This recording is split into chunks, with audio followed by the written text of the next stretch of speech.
प्रिय विद्यार्थियों, ऑनलाइन के इस दृश्य और श्रव्य क्लास में आप सभी का पुनः स्वागत है।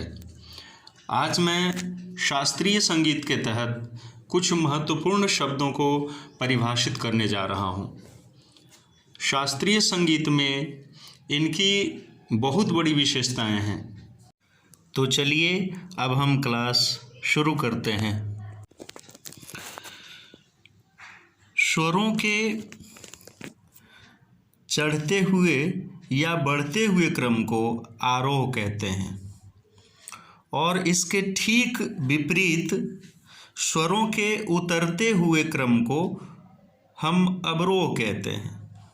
यानी स्वर के बढ़ते हुए क्रम को आरोह कहते हैं और स्वर के उतरते हुए क्रम को अवरोह कहते हैं।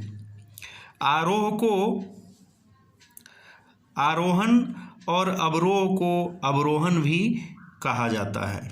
जैसे सा रे ग म प ध नी सा को आरोह कहते हैं और सा नी ध प म ग रे सा को अवरोह कहते हैं।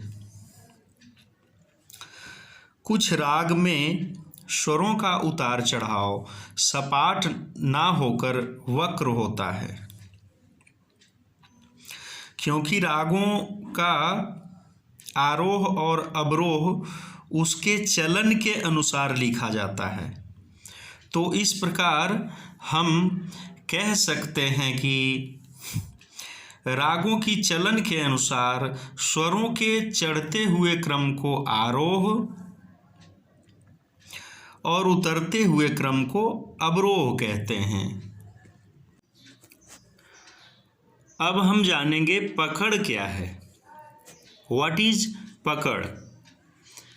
A small swer group by which rag is identified is called पकड़, like नी रे ग म प रे नी रे सा.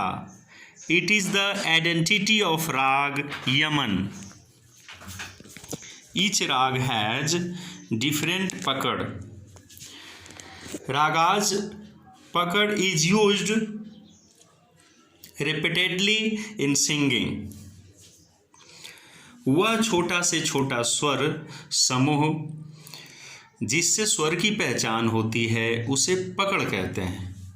यानी वह छोटा से छोटा स्वर समूह जिससे हम राग की पहचान करते हैं उसे हम पकड़ कहते हैं। जैसे नीरे ग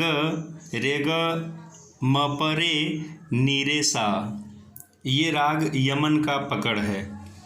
इससे राग यमन की पहचान होती है। प्रत्येक राग की पकड़ अलग अलग होती है। गाने बजाने में राग के पकड़ को बार बार प्रयोग किया जाता है। अगले क्लास में मैं आप लोगों से फिर मिलूँगा शास्त्रीय संगीत के किसी रोचक जानकारी के साथ।